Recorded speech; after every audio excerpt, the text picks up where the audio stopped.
This is for the leaders, the visionaries, the hope bringers, kindness instigators. This is your place to get loved, poured into, activated, and inspired.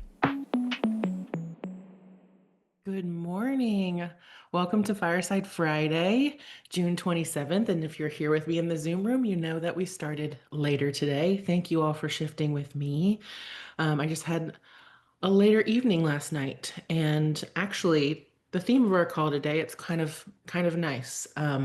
Normally in the past, when I've even done it thus far on Fireside Fridays, where I thought I made a commitment at a certain time, I need to show up, and that's what I'll do. And last night I had this thought of like, oh, I'm so tired. Like, I spent too much of myself today. I could really use more sleep in the morning. But I made a commitment every Friday. I deliver these messages. People are counting on those. I'm counting on those. And I thought to myself, yeah, but I'm the one who invites the circle in. I'm the one who's pouring it out. I'm the one who is orchestrating it. And what if what I need right now is for it to shift? And so I sent out messages last night, shifted it on the calendar, and that's huge growth for me. And one of the ways that I think that we're being invited this week, the message for this week, is to continue to take care of ourselves as vessels of love, light, and healing. I was talking to a woman this week, and I told her, I said, women are powerful, but nourished women are unstoppable. When we are nourished, when we are taken care of, when our pleasure is important to us, when our play is vital to us, when our own nurturing and care becomes part of our own priorities, that is when the magic starts to also be infused in everything we're doing. For me and from my experience, much of what I was taught by watching people around me, and especially in the religious environment that I grew up in, it was give everything to everyone always. Give everything to everyone always. Serve yourself out. Lose yourself in that. And I did. And that led me to burnout. It led me to depression. It led me to misunderstanding also how to utilize my own power and my own agency on my own behalf. And I think that can be a radical concept, especially for us as women in leadership, that yes, we want to love and lead well, but often that means that we will choose the needs of those around us instead of learning about our own needs in the first place. That can be a radical idea. It's something I feel like it gets brought to the forefront on these calls most weeks because I think that we do tend to forget ourselves. And for those in power and the institutions who have controlled them, it benefits people in power for us to not realize how tired we are, how fed up we might be. And if we continue to follow some of those guidelines about what it means to be valuable in the world, instead of what it means to be valuable to ourselves, that is where it leads us more to that burnout, to that place of malnourishment. And when we are malnourished, we actually can't love at the full capacity that we crave. And we crave to be impacting. We crave to be good mothers, good partners, beautiful stewards of the gifts that we are here to bring. And if we don't tend those flames, if we don't nourish those things within us, if we don't value ourselves, how can we actually ask for people around us to value us either? Sometimes too, there's a dynamic that happens, at least I've noticed it in myself, where when I do reclaim some of that power, when I do start taking up a little more space in some of the dynamics of relationships, where maybe I've shrunk myself to make myself more pleasing or quiet or whatever it is I feel like I need to do in order to make the relationship work, when I shift the dynamic of how I show up, Sometimes there is a little resistance to that. Sometimes there is a little surprise. I think sometimes we're afraid of how people respond if we actually would stand in the fullness of who we are and ask in the fullness for what we need. That's challenging too, to sometimes learn how to ask for what we need. First, learning what we need. Second, learning how to ask for it. And then also believing that the people around us might be capable of giving it to us, our partners especially. Um, but that is one of the things that really started to challenge me too in my own leadership, was realizing that I was letting people around me off the hook in a lot of ways. I was making excuses for why someone couldn't love me better or couldn't also serve and support me back. And most of that comes down to my own worthiness, my own belief about what value I actually bring to the table. If I believe that I am valuable of respect, of also support that I willingly give and extend to those that I love around me, why do I not expect the same in return for myself? And that doesn't mean entitled. It just means, and there's a balance to be struck there. But I think that's often where we go to as women. It's like, well, that feels entitled. It feels like I'm not allowed to do that. But I wonder what would happen if we started exercising the belief that those around us were worthy of time, respect, support. If we started to believe that for ourselves, what might change in our lives? What might actually help bring in support that we need in our businesses? If we started valuing ourselves and believing that we were worthy of support or that we could receive that support, maybe then we could actually see support come in. Sometimes we're also limiting the ways that we are supported or can receive support because we don't even believe it's available to us and we don't even know that we're buying into that. But this is part of, I think, some of the most important work in our lives. The longest relationship that we will have is the one with our own soul, our own personhood. And for me, that was a radical concept to start leaning into, that I was worthy of my time, that I was worthy of my witness, that I was worthy of rest, that rest could be productive, but also needed, and also margin. Like I've learned that about myself. I love margin. I really do. I am a deep thinker and a feeler and very present. And sometimes I need time and space to process or to release energy or even to just sit, be, and create. And that was something I felt I was made wrong for a lot growing up. I was made to feel like that was laziness, like there wasn't time for that, it wasn't valuable. But if you look at the society we live in and the way that we've been grown through all these decades that we've been here, is that most of the time we have not been taught to prioritize our rest. We've been taught to prioritize working hard, serving other people well. And those things aren't wrong or bad until they're at the detriment of our own needs. And right now, as the world continues to escalate in some of these dynamics in a global perspective and our own at home, it's now more important than ever that we try to stay grounded in our own energy and in our own rite of passage, and asking for me, the way that I've stayed grounded, sane, centered, is to continue asking, what is my role right now in this moment? What can I do? What do I feel like I have the capacity for? And sometimes the capacity is not there at all. And that means that I don't take a lot of appointments. I don't give a lot of my time away. That's a huge shift for me and not what was modeled for me at all. My model, again, was growing up in the church, which was give everything to everyone all the time. That's how you love them. But that's actually not love, that's servitude. And even then, even in that, when I would go into savior mode and the things that I learned how to do that, I'm also robbing the people around me of building their own strength in their own knowledge on their own path. And what an entitled idea, actually, that it's my responsibility, my role to save someone else. Like, is that my role? Is that really what I'm here to do? Save someone else?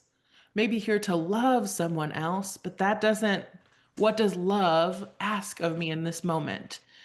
And so that's looked like a shift for me of asking, what does loving myself look like as I lean into wanting to expand and serve in the greatest ways possible?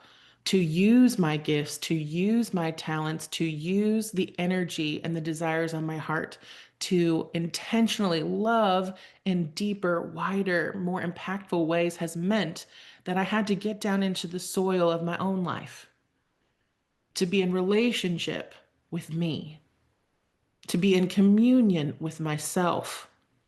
What does Evelyn actually need? What does she actually craving? And being bold to write out the truth of what that looks like. Sometimes, too, we don't want to admit the truth out loud because we believe it can't be met.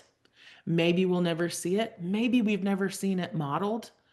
But here's the thing. Here's the most beautiful, wide open truth, too. I was thinking about this morning and this week. Again, women are powerful.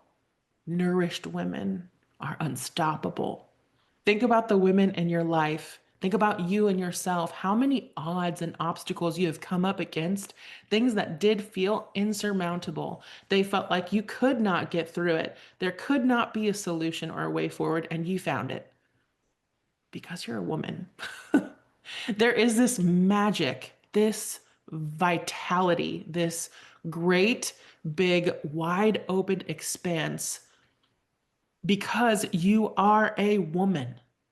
That might be radical for you too, coming out of a religious environment. If you're listening like me, like I did, I was taught to distrust women, to distrust myself as a woman. But here's the thing. Again, when I look at the examples of great strength and love in my life, when I watch the women around me move to meet community needs, to love people, to expand the neighborhood, to bring more love in more ways, it is women. It is women. There are men as part of these movements, but I see women going, no, we can't settle for this. No, we have to find a different solution. No, I will not accept that. That same desire and fervor and strength has also come from the resistance of building throughout our lives of being told, no, you can't do it that way. No, because you're a girl. What if we shift that narrative too? And yes, because I am a woman. There is a different kind of power too when we start shaking off the shame that was put upon us. And actually, I found this beautiful poem this morning, and I want to read it here. It's by Angie Sullins, and it's coming from a new book I think she's releasing this fall. She's a poet, I think, among many different things that she does do in the world. But I just want you to take in these words because they're powerful. Unmasking a Myth by Angie Sullins. When they want to control you, they do not come with shackles made of iron. They come instead made of shame and story, like the one about the woman who earned crisis for her curiosity, so tempted by a life of wisdom and independence, she caused the downfall of all civilization. Women are dangerous, says the shame stories of Eve. They cannot be trusted and should not trust themselves. Give a woman free choice, and she'll eat the fruit, tempt the man, enrage the God. She'll destroy us all with her mad desire. To know, to discover, to understand herself, her world, her maker. Give a woman any freedom, and she'll follow her curiosity. Shape her truth. Beyond the dictates of order and obedience, she will wreck your carefully controlled mandates, your reign of tightness she will unmake, your holy wars of right and wrong, infusing the realm with choice and instinct, empathy, outranking rules, creativity eclipsing war, sovereignty submissing blind servitude. When you want to know, like Eve, when you have a taste for truth and hunger for wisdom, you have to question the stories, test the facts, rattle the cage. Who profits from you believing a lie? Who benefits because you believe you are both cause and curse? They have tried to burn you with their shame, strip you, violate you, shrink you, silence you, but they could not break your phoenix spirit. Its fierce heat will melt old regimes and inflame a generation who will not settle for smallness, for submission, for shame. Sink yourself into the feathered red sleeve of your ancestors and rise. Woman, rise again, for you are Persephone's daughter, Lilith's lover, Eve's heir. Find the truth, eat the fruit, unmask the myth, let it burn. And there's one other excerpt from another poem that I just had to bring forward to today.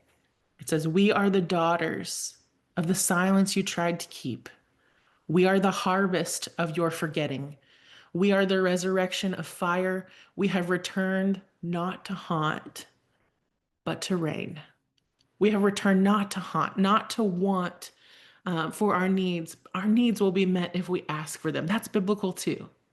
We can ask for what we need and expect it will be given.